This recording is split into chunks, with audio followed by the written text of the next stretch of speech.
מפת ישראל מורכבת מיהודה ושומרון, אבל אף אחד לא באמת דרך רגל שם בכל האזור ומכיר אותו מקרוב. ובכן, חלקנו כן, אבל רובנו לא. אני הולך עכשיו לשתף איתכם את העובדה הבאה. במשך 3 שנים, כמעט 3 שנים, מתרחשת מלחמה ענקית ביהודה ושומרון. פיסת אדמה ועוד פיסת שטח נכבשת, לא בכנסת, לא בחוקים, על ידי אנשים, על ידי חוות, רועי צאן, וכמובן מתיישבים אדירים, שמצליחים במידה מסוימת להגן עלינו. עכשיו, אני יצאתי וחקרתי. אני עברתי על הרבה מאוד תצלומי לוויין של גוגל, מיפיתי את כל האזורים, גם את האזורים של הערבים וגם את האזורים של היהודים, כדי לראות איפה יש רצף טריטוריאלי. מה זה רצף טריטוריאלי? בואו נדבר באמת על רצף טריטוריאלי. רצף טריטוריאלי זה בעצם לקחת אזורים שונים ולחבר אותם בדרך כלל באמצעות צירים, כבישים, ולקרוא לכל השטח הזה אזור שבו אפשר להכיל את חוקי המדינה ואת הריבונות. כדי להבין מה זה רצף טריטוריאלי, אפשר לבחון את זה בכמה צורות שונות. דבר ראשון, אנחנו מדברים רגע על אזור שאנשים מתגוררים. איפה שמתגוררים אנשים יש חוק, יש סדר, אני מדבר על האזורים הישראלים כמובן, ובעיקר יש גם ביטחון. עכשיו, למה איפה שתושבים גרים יש ביטחון?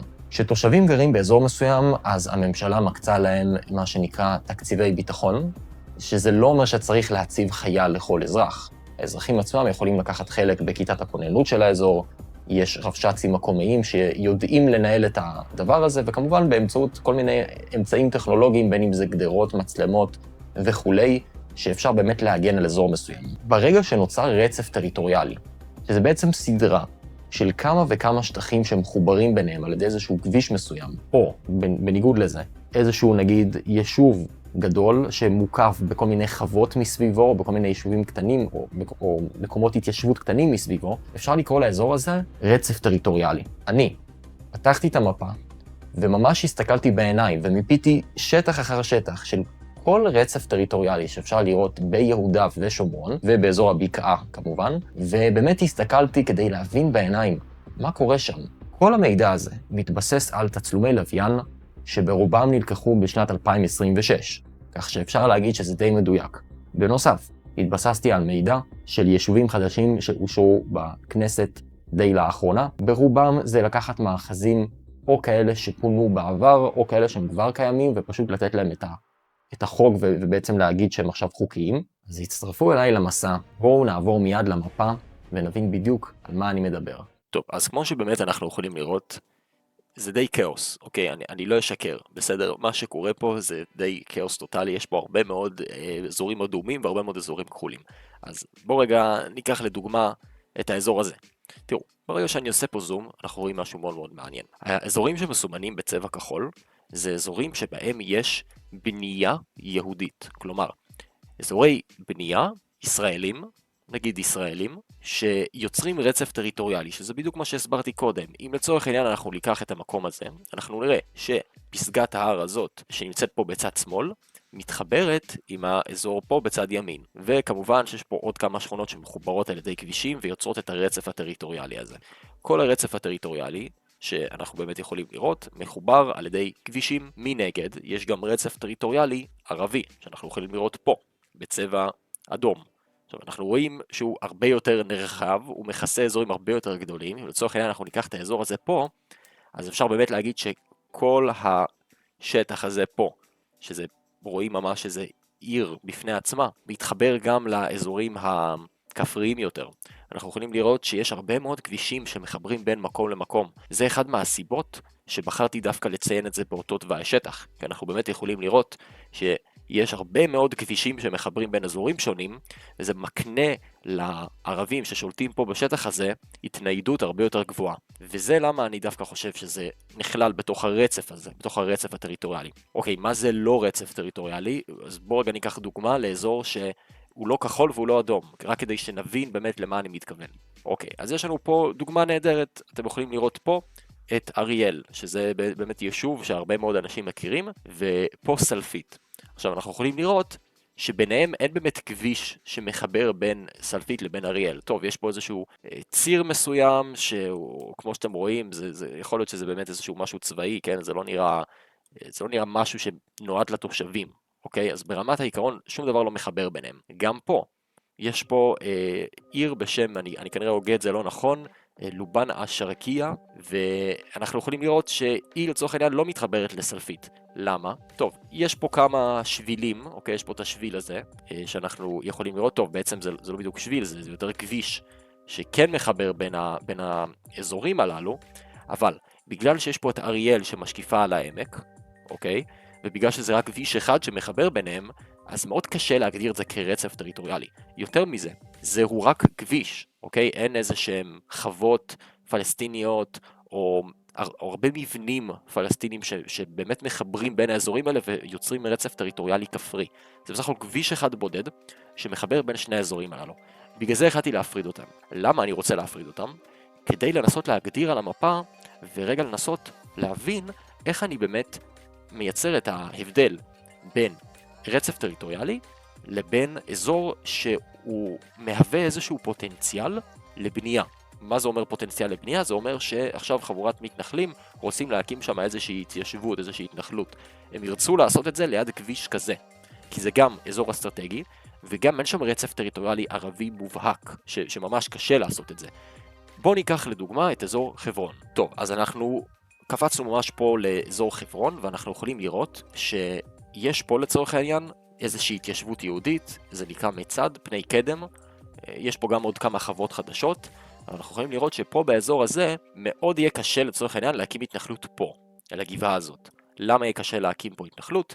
כי האזור הזה מוקף במבנים פלסטיניים פה ופה, ואנחנו גם רואים שיש פה איזשהו ואדי, שנמצא ממש פה באמצע, ממש ככה פה מעליי, והוואדי הזה מקשה על מעבר נוח בין הגבעה הכחולה פה של פני קדם לבין האזור פה. כלומר, כדי להגיע מצד לצד צריכים לרדת את הוואדי ואז לעלות אותו בחזרה, שזה במידה מסוימת שם את הכוח, שזה שרוצה לבנות את ההתנחלות, זה שם אותו באיזושהי דרגת סיכון מסוימת. בואו רגע נראה את התמונה הכוללת. אז המפה הזאת מתייחסת רק לאזור השומרון, והסיבה לזה זה כי עדיין לא סיימתי לעשות את אזור יהודה, אני עדיין עובד על זה, אבל אנחנו יכולים לראות שהאזור הזה מאוד מאוד מעניין. תראו, מרכז הארץ זה הדבר הכי חשוב שיש לישראל מבחינת כלכלה. רוב הכלכלה שלנו נמצאת באזור גוש דן, מבחינת מה מייצר כסף למדינה. ההשקעות, התעשייה, הכסף שמגיע בסופו של דבר למדינת ישראל נמצא ברובו כאן. וכשאנחנו מנסים באמת להבין ולראות מה מסכן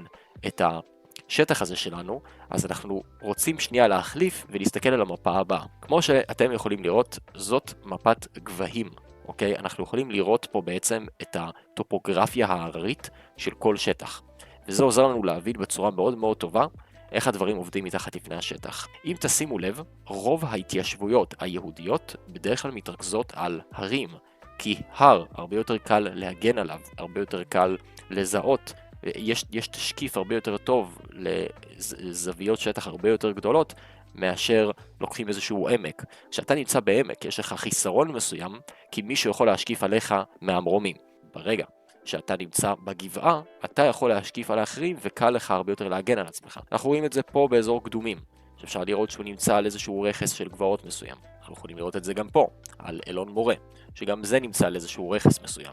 גם במבוא דותן, שזה כביכול אמור להיות חלק מעמק דותן, גם זה נמצא על איזשהו הר מסוים, כי אילו היו בונים את המקום הזה פה בעמק, כנראה שהיו שם הרבה מאוד פיגועים, והיה מאוד מאוד קשה להגן על המקום הזה. עכשיו תראו, פיגועים יש מאין, אוקיי?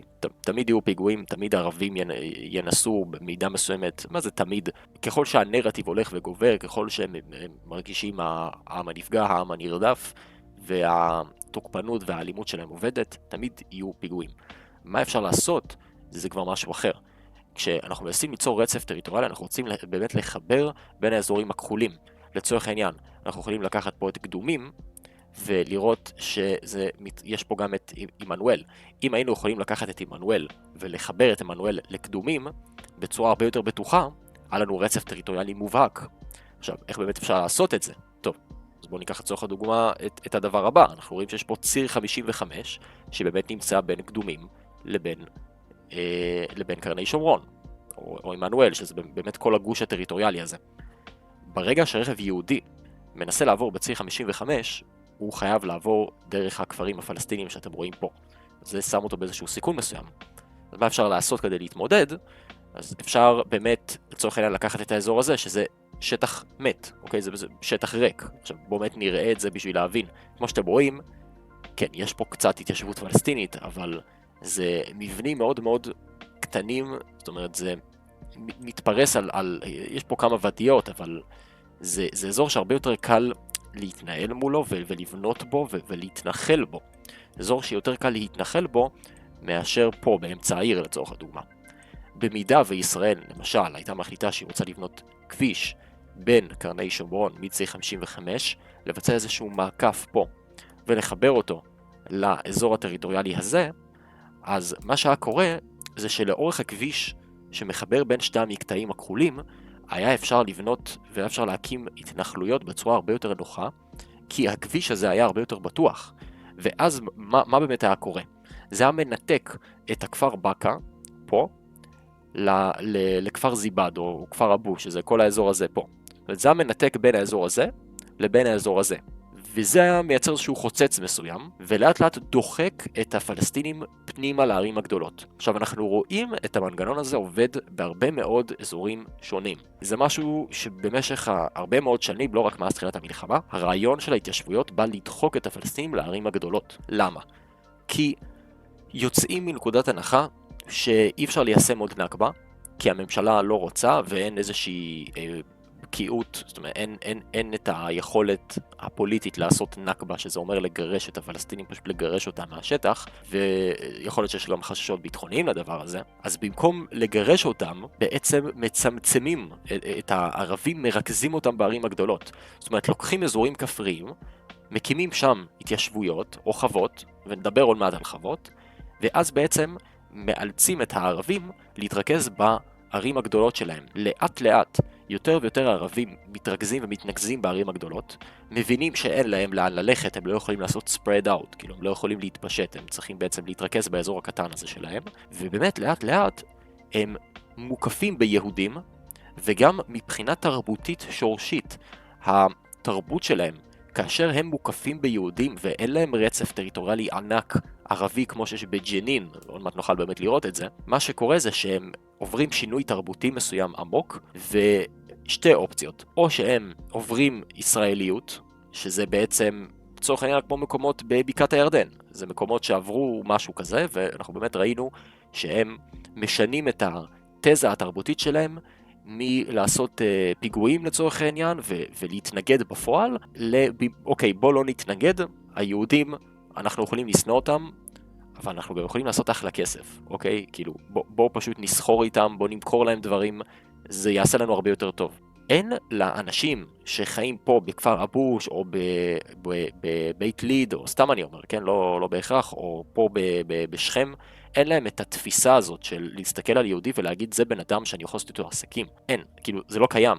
הם מבחינתם מסתכלים על יהודי, רואים אותו כפולש, כאויב. וכדי להנחיל את התפיסה השורשית הזאת, השינוי צריך לקרות בשטח, הוא צריך לקרות בפועל. זה לא יעזור שיבוא מחוקק ויגיד להם חבר'ה, תקשיבו טוב, היהודי הוא חבר שלכם, סבבה? לא, כאילו, זה לא עובד, זה לא עובד בצורה הזאת. מה שכן אפשר לעשות זה לחנוק אותם בערים הגדולות, ואז התפיסה השורשית התרבותית הזאת נכנסת להם לראש והרבה יותר קל להנחיל אותה. עכשיו, בואו נעבור רגע לג'נין. טוב, אז כמו שאתם יכולים לראות, זה אזור ג'נין. עכשיו, אתם רואים שזה למשל אזור בעייתי. מהאזור הזה יצאו הרבה מאוד פיגועים באזור ג'נין. וזה לא סתם, אוקיי? כאילו, כמו שאתם רואים, יש פה רצף טריטוריאלי מובהק, יש פה רצף טריטוריאלי מאוד מאוד גדול. אנחנו רואים שזה לא רק ג'נין בעצמה, זה הרבה מאוד, זה בורקין, זה אל-ימון, זה הרבה מאוד כפרים שמקיפים את ג'נין מהרבה מאוד כיוונים, ומייצרים רצף טריטוריאלי גדול. מה ישראל יכולה לעשות עם זה, לצורך העניין? אז בואו ניקח את גנים וקדים. גנים וקדים זה איזושהי התנחלות מסוימת, שפונתה בהסכמי אוסלו, ממש כאילו לקחו את התושבים שגרו שם ופשוט העיפו אותם משם בכוח. איפה זה נמצא אתם שואלים? זה נמצא פה, זה האזור פה שמסומן, בצבע כחול.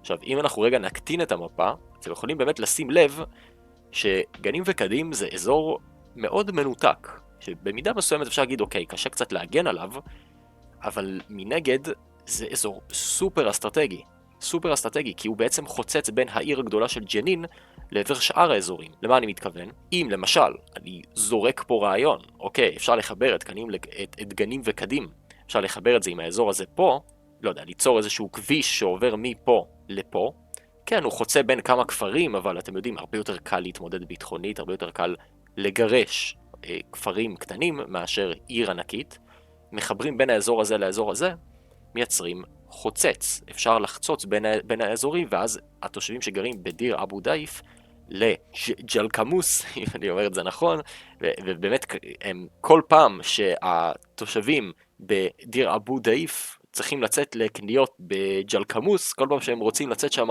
לקניות, אז הם צריכים לעבור בכביש היהודי, בצומת היהודית, ולראות יהודים. ברגע שאנחנו מאלצים את הערבים לראות את הישראלים בעיניים, והילדים שלהם, הסבים וסבתות שלהם, רואים מי הם הישראלים, מסתכלים עליהם בלבן של העיניים ורואים שהם אולי לא כאלה נוראים, ככה באמת אפשר ליצור שינוי. אני לא מדבר על לחיות ביחד, זה לא מה שאני אומר, אני לא מדבר על דו-קיום, זה לא דו-קיום, זה לחנוק את הערבים ולייצר רצף טריטוריאלי. רצף טריטוריאלי זה לא דו-קיום, זה כפייה של דו-קיום, שזה משהו אחר, זה לא אני הולך לבקש ממך לחיות איתי בדו-קיום, זה אני הולך לכפות עליך בלית ברירה לנהל איתי דו-קיום, כי כמו שאתה רואה אין לך ברירה, אתה חייב לעבור דרכי כשאתה רוצה לצאת לקניות בשוק. זה הרעיון שעומד מאחורי הדבר הזה. עכשיו תראו, אנחנו יכולים לעבור לפה לבקעת הירדן, וזה נהיה מאוד מאוד מעניין, כי בקעת הירדן על הנייר זה אזור ישראלי גרידא, זאת אומרת זה לא שטח A, שטח A זה שטח שהוא בשליטת הרשות ובשליטה ביטחונית גם של הרשות, זאת אומרת נטו כאילו שליטה של הרשות הפלסטינית, לא. חוץ מיריחו, באמת כל השטח הזה הוא שטח ישראלי, ואנחנו יכולים לראות שפה לצורך העניין הרצף הטריטוריאלי בשנים האחרונות ממש קורם עור וגידים. עכשיו איפה באמת אפשר לראות את זה לצורך הדוגמה? אנחנו יכולים להסתכל על ציר אלון. מה זה ציר אלון?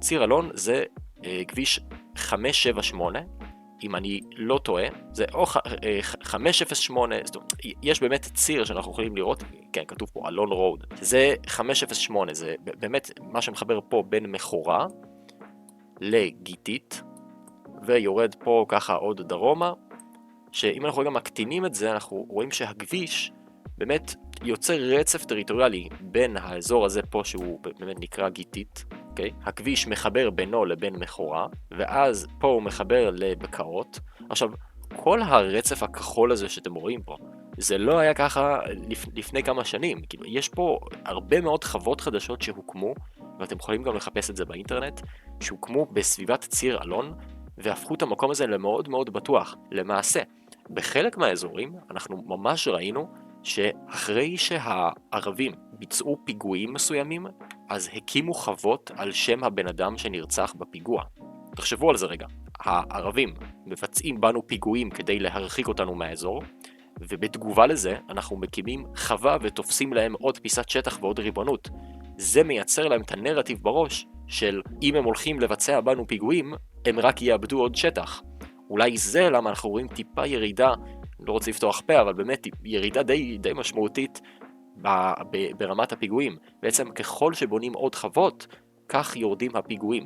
כי החוות הללו יכולות לזהות את הערבים במרחק מסוים, ובאמת להרחיק אותם כבר לפני שמגיעים לצירים הראשיים. זה בעצם עמדת הגנה קדמית שעוזרת להגן על התושבים, היכן שקשה מאוד להגן עליהם.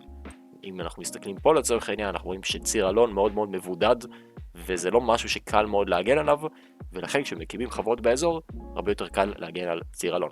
ואנחנו רואים שפה בבקעות, למשל, יש פה איזושהי גבעה מסוימת, שהסיבה שאני סימנתי אותה, זה בגלל שמתכננים להקים פה איזושהי התיישבות, בתוכנית של השר סמוטריץ' חתם בכנסת, יש באמת תוכנית להקים איזושהי התיישבות פה על ההר הזה, שגם כן זה אזור מאוד מאוד אסטרטגי, כי התל הזה פה, שאתם רואים ממש מעל הראש שלי, אם אנחנו רגע מעבירים את זה באמת למפה טופוגרפית, אז אנחנו יכולים לראות, עכשיו זה הרבה יותר ברור, זה משקיף גם על הכפר עטוף, וגם על חירבת בית חסן, ששתי הכפרים האלה באמת גובלים עם היישוב בקעות וחמרה. זאת אומרת, ברגע שיש פה את העמדה הקדמית הזאת, אז הרבה יותר קל להשקיף הרבה יותר קל לזהות דברים, ולצורך העניין, החווה שנמצאת פה על הגבעה יכולה להתריע על החמ"ל של היישובים האלה על איזשהו סיכון מסוים כבר לפני שהוא קורה. כלומר, אתם לא תפגשו את המחבל בפתח דלתכם, אתם בעצם לא תפגשו אותו לעולם, כי הרבש"ץ של היישוב כבר ידע לטפל בו הרבה לפני שהוא מגיע ליישוב. זה הרעיון של חוות קדמיות.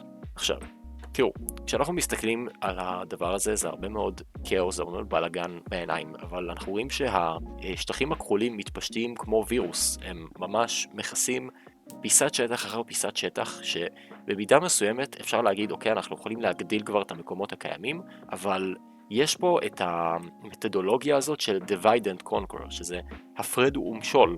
אנחנו ממש רואים שבהרבה מאוד שטחים יש הפרד ומשול, אנחנו עומדים להפריד בין שטחים אדומים שונים ולמשול בהם, למשל, השטח הזה שאנחנו יכולים לראות. מה זה השטח הזה? חריס, אוקיי? רואים שהוא מוקף באזור קרני שומרון ואריאל. אני רק יכול לתאר לעצמי, אני עדיין לא בדקתי, אבל אני מוכן לזרוק הימור שלא הרבה פיגועים יוצאים מפה. כי אריאל קיימת כבר המון זמן, ועמנואל גם, ויקיר, וכל הקרני שומרון, כל המובלעת הזאת פה, הכחולה, גם קיימת די הרבה זמן, וככל אנחנו גם באמת רואים את זה בהרבה מאוד אזורים, ככל התיישבות יהודית קיימת במקום מסוים לאורך יותר ויותר זמן, כך למעשה אנחנו רואים שהאזורים שבהם מייצרים משילות, כלומר לצורך העניין פה מקיפים את הכפרים, את המובלעת הפלסטינית הזאת, אנחנו רואים שהם לאט לאט מתנרמלים ועוברים איזשהו שינוי מסוים אידיאולוגי. זאת המטרה פה. אנחנו רואים את הדבר הזה פה, למשל אל-עוג'ה, אוקיי? אזור אל-עוג'ה זה כפר פלסטיני שבאמת נמצא ליד האוג'ה, אבל לא יהיו כל כך הרבה פיגועים מפה, בטח שלא פיגועים קיצוניים. תקנו אותי אם אני טועה, אבל אני יודע, טוב, אם אני אקח טיפה צפונה, ממש באופן אישי, אני נסעתי פה בציר 90, ואני יכול להגיד שפה, הכפר הזה, ג'יפטליק, זה אזור שבאמת נמצא בשליטה ישראלית נטו, זה שטח C לחלוטין, שגם ישראל שולטת בו ביטחונית וגם אזרחית, וכמו שאנחנו רואים הוא מוקף, ממש מוקף באזורים כחולים, אין לו הרבה יותר רצף טריטוריאלי עם אזורים אדומים אחרים.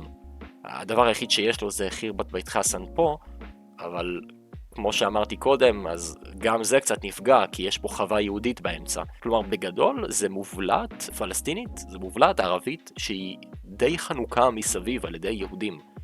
ושוב, תקנו אותי אם אני טועה, לא ראיתי הרבה פיגועים יוצאים מפה.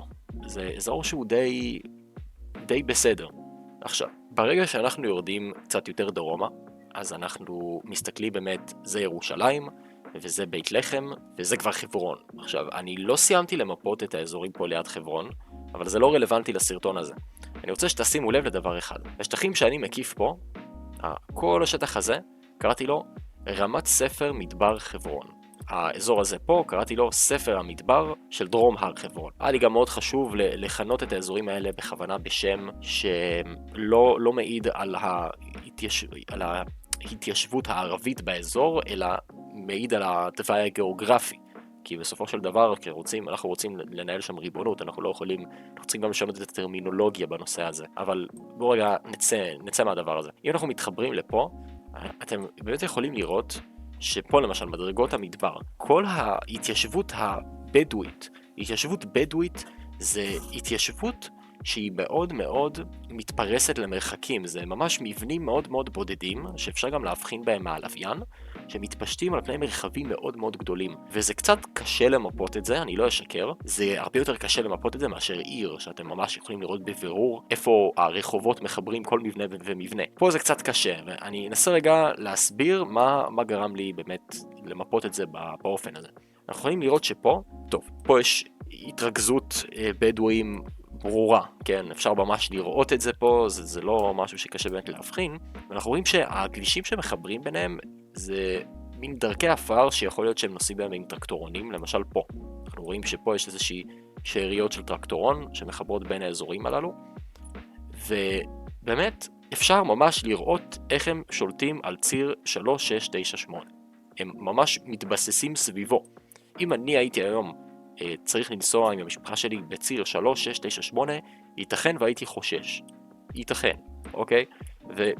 אפשר ממש לראות את זה. פה לצורך העניין הם החליטו לפנות צפונה וממש להגדיל את ההתיישבות הזאת לאזור הזה, ופה באמת רואים שהם לא המשיכו, כי יש פה באמת מצוק שאפשר לראות אותו מהלוויין, אבל כמובן שאם נפעיל מפת תוואי שטח, נוכל לראות את זה פה ממש בבירור, שהם ממש נעצרו איפה שהמצוק. זה מאוד מעניין, כי אני מפיתי את זה לפי הלוויין. אנחנו רואים שהלוויין לא סתם, כלומר, הלוויין לא משקר. הם באמת בוחרים להקים את ההתיישבויות האלה באזור שהוא גיאוגרפי מטיב להם. עכשיו, כל האזור של חברון מאוד מאוד בעייתי. תראו, אם אנחנו רגע משווים, אנחנו מסתכלים על יהודה ושומרון, ואנחנו יכולים באמת לראות את כל השטחים הכחולים ואת כל השטחים האדומים, אז תסתכלו רגע רק על השטחים הכחולים. יופי. עכשיו תסתכלו רק על השטחים הכחולים. תשימו לב כמה התיישבויות יהודיות, ישראליות, יש באזור השומרון, כמה אסטרטגיית ההפרד ומשול עובדת, כמעט ברמה שיש פה כמעט רצף טריטוריאלי שחוצה ממערב למזרח. אם אנחנו מסתכלים גם על זה, מחברים את זה לזה, ואיפשהו לפה, אנחנו ממש רואים כאילו רצף טריטוריאלי יהודי שכמעט מגיע ממערב למזרח וממש חוצץ את כל השומרון. בניגוד לזה, אנחנו רואים שבאזור חברון זה נהיה הרבה הרבה יותר קשה. לא הרבה אנשים יודעים את זה, במיוחד אנשים שחיים במרכז. אבל אזור חברון זה אזור מאוד מאוד מאוד הררי. חברון עצמה היא נמצאת ביותר מ-900 מטר גובה. אני מדבר רק על מרכז העיר. בכלל, האזור הכי גבוה זה אזור חלחול, שאם אני לא טועה זה כבר מגיע ל-1000 מטר גובה. וזה אזור מאוד מאוד גבוה, הררי, קשה להקים בו התיישבות, והמובלעות הכחולות האלה הן באמת מתבססות על שטחים מאוד מאוד מאוד אסטרטגיים. עכשיו, יש איזשהו ניסיון מסוים לייצר מסביב לכביש 60 איזשהו רצף התיישבותי שמחבר בין ירושלים לחברון, כדי שיהיה אפשר למשול על האזור הזה בצורה הרבה יותר טובה. אנחנו יכולים לראות שזה מגיע מפה, מירושלים, ואני כן אפעיל עכשיו את המפה האדומה. אנחנו יכולים לראות שכל האזורים הכחולים, זאת אומרת, זה גוש עציון. האזור הזה זה גוש עציון, ומגוש עציון יורדים דרומה לכביש 60, מספר קילומטרים בודדים, בום, כבר הגענו להר הזה, שזה איזשהו יער מסוים, קוראים לו יער על קרן, וזה כבר, פה מתוכנן לקום התיישבות. זה כאילו חלק מההתיישבויות שאושרו, פה מתוכנן לקום התנחלות. וזה גם אזור מאוד אסטרטגי, כי זה אזור הררי שמשקיף על כל הרכבים שעוברים בעצם צמוד לכפר הפלסטיני הזה. ואנחנו יורדים פה עוד דרומה, והופה, הנה, פה מתוכננת לקום עוד חווה. וגם פה. גם פה מתוכננת לקום עוד חווה או עוד התיישבות. זה ממש מסביב לציר עצמו. זה הרבה יותר קל לנהל את הריבונות מסביב לציר, מאשר באיזשהו אזור מבודד, למרות שגם לזה יש יתרונות. ואנחנו ממשיכים פה דרומה, ופה רואים משהו מאוד מאוד מעניין. שימו לב, יש פה בנייה חדשה של כביש. אם אנחנו באמת לוקחים את הכביש הזה, אנחנו רואים פה בלוויין תופעה מאוד מאוד מעניינת. אפשר ממש לראות את זה פה. הרכבים פשוט מתאדים ונעלמים, שאתם יודעים, זו תופעה סתם, כמובן זה לא מה שקורה. פה כנראה שתי תמונות לוויין שהן לא עודכנו. אני מניח שהתמונה הימנית היא הרבה יותר מעודכנת, ויש פה באמת ציר שהוא ציר חדש, שליהודים הרבה יותר בטוח לנסוע פה. זאת אומרת, זה כנראה עוקף כביש 60, שרואים פה בצד שמאל, וזה בעצם עובר דרך יישובים יהודיים. אנחנו רואים את זה, עובר פה ככה דרומה, וגם על האזור הזה פה, גם על ההר הזה מתוכננת לקום חווה, וזה ממשיך פה דרומה, גם פה מתוכנן לקום עוד חווה, עד שמגיעים לאזור הזה, ופה כבר ממש מתקרבים לחברון עצמה, פה כבר מגיעים לאזור חלחול, ובאמת פה גם מתוכננת לקום עוד חווה, וגם פה מתוכננת לקום עוד חווה. תשימו לב שכל החוות האלה זה גבעות אסטרטגיות, זה חולש על פני גבעה שהיא מאוד מאוד אסטרטגית. אנחנו נוכל להחליף מפה, וממש לראות את זה פה. זה יושב על גבעה, זה יושב על גבעה, גם זה יושב על גבעה, גם זה וגם זה. וככה הרצף הטריטוריאלי הזה ממשיך, ועכשיו אפשר באמת לראות את זה בצורה הרבה יותר ברורה, שיש פה קו מסוים שמנסה לחצוץ בין האזורים. כל האזור בצד ימין, שבאמת ממזרח לחברון, שזה כל האזור הזה, זה אזור קשה, זה לא אזור פשוט, כי הוא מייצר רצף טריטוריאלי שבעצם מגיע ממזרח ירושלים לכל אזור מזרח יהודה, שזה ממש, הרבה מההתיישבות פה היא מאוד מאוד ארעית, למשל אנחנו רואים עוד פה, זה ככל הנראה התיישבות בדואית, אנחנו רואים שהיא מאוד מאוד מאוד לא מוסדרת, מאוד רחבה, עוברת על פני אזורים רבים. זה הרבה יותר קשה לבסס ריבונות כשהאויב מחליט ללכת באסטרטגיה של פשוט לפרוס את עצמו לכמה שיותר כיוונים שונים. זה הרבה יותר קשה להשתלט על זה מאשר הוא מרוכז בעיר אחת מסוימת. אבל מה לישראל יש בתשובה לדבר הזה? אז אנחנו יכולים לראות, אוקיי, אז אין בעיה, אתם תתרכזו באזור הזה, אבל אנחנו הקמנו את מצד, את מעלה עמוס, שבעצם חוסם אתכם מכיוון מזרח. אז המטרה זה לחנוק אותם, כמו שאתם רואים בדיוק פה, לחנוק את הבדואים שמחליטים ללכת פה לאזור המזרחי הזה, באמת לדחוק אותם לבני נעים, אוקיי? פה, לדחוק אותם ליאטה, זאת אומרת, כמה שיותר לדחוק לערים הגדולות. עכשיו, אני לא ממציא את זה, זה דברים שקורים בפועל, אנחנו רואים באמת מתנחלים, מפרקים יישובים, אנחנו רואים את המינהל האזרחי, משמיד התבססות בדואית, משמיד מבנים, לא חוקים. יש הרבה מאוד טיעונים שאפשר ממש על החוק להצדיק דבר כזה. בחלק מהמקרים פשוט אפשר להגיד שזה התיישבות לא חוקית או משהו כזה. בדרך כלל זה הרבה יותר קל להתמודד מזה בדברים שקשורים לבדואים, כי בדואים יש להם תרבות מסוימת של התיישבות ארעית וארעית, ולא איזשהו סוג של, בוא נגיד, משהו שהוא מוסדר ממשלתי. שם הרבה יותר קל להשמיד את הבתים שלהם, וזאת האסטרטגיה, לדחוק כמה שיותר. אני לא אתפלא, באזור הזה פה, באמת זה אזור שהוא כבר מאוד מאוד ריק, אזור שמורת נחל ערוגות, לא אתפלא אם פה יקומו התיישבויות חדשות שינסו לדחוק את הבדואים. זאת המדינה שלנו, וזה באמת תמצית שאני חושב שזה יכול לעזור לכם להבין הרבה יותר על המלחמה שממש מתרחשת פה מתחת לפני השטח, ולאן זה באמת מתקדם. עכשיו תראו, בניגוד לפני המלחמה, הקצב בנייה, וזה לא משהו שדיברתי עליו קודם, קצב בנייה של החוות בשנים האחרונות ממש מכפיל את עצמו. אנחנו ראינו אזורים מסוימים שבונים, כבר באמת בונים שם עשרות חוות, למשל מסביב לציר אלון. אנחנו ראינו מספר חודשים שבו אושרו 100 ומשהו חוות, שזה מספר עצום. ותמיכה ממשלתית הרבה יותר רחבה, גם שמענו את הרמטכ"ל אייל זמיר אומר שהחוות האלה זה המוצב הקדמי של ישראל, ובאמת לאט לאט הקונספציה הזאת בראש של המתנחלים הם אנשים רעים שמפרים את הביטחון שלנו, מקשים על הצבא לעבוד, לאט לאט אפילו הצבא עצמו בעצמו מבין שבעצם החוות הללו זה מוצבים קדמיים שפשוט מגינים על היישובים.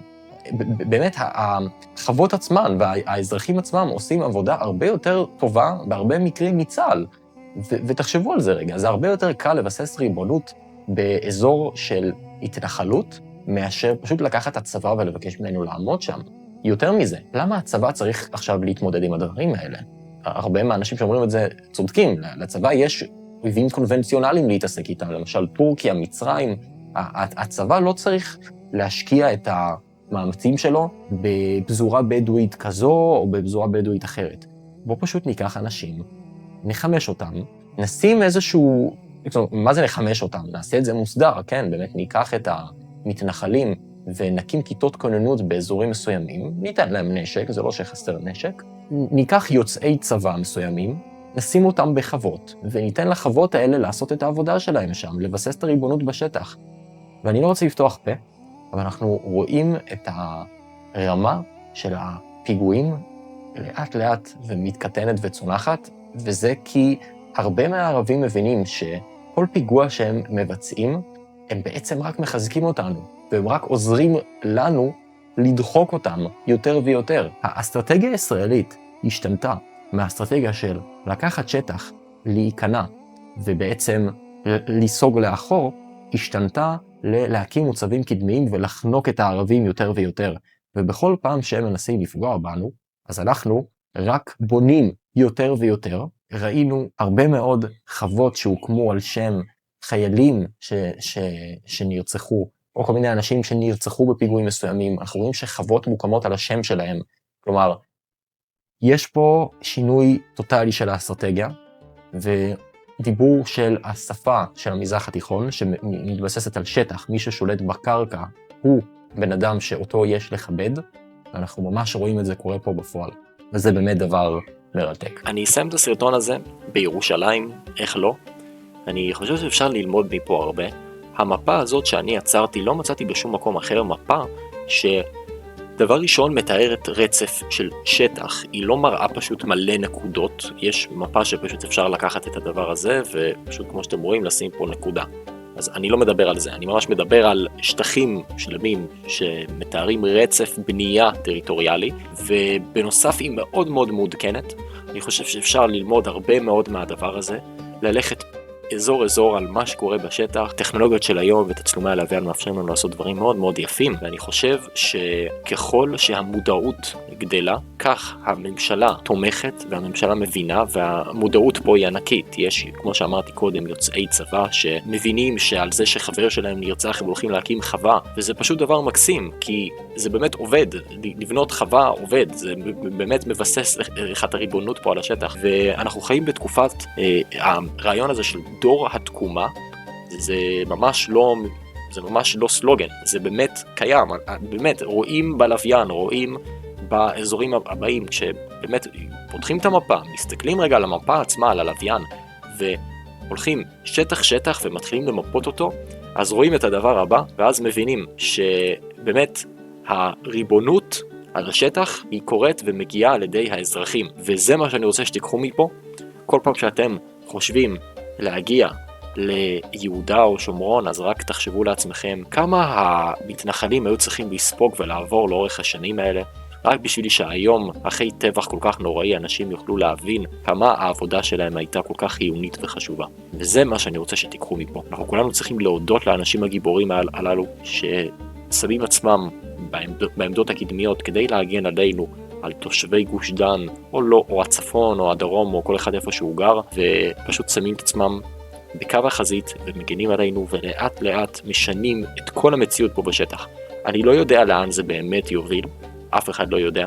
מרגע שמלחמה מתחילה, לא יודעים מה יהיה במהלכה וכיצד היא תסתיים. אבל דבר אחד באמת בטוח, וזה שככה משנים מציאות. לא בכנסת, לא על ידי פוליטיקה, על ידי המתנחלים עצמם, על ידי התושבים עצמם, שבאים, שמים את עצמם מול האויב, ותופסים עוד פיסת אדמה ועוד פיסת שטח. תודה רבה לכם שצפיתם בסרטון הזה. זה היה החזית הביטחונית. בכל שאר הפלטפורמות הנוספות, אני מזמין אתכם לשתף את הסרטון ולעקוב בכל שאר הפלטפורמות. תודה רבה שצפיתם, ונתראה בהקלטה או בסרטון הבא. תודה רבה.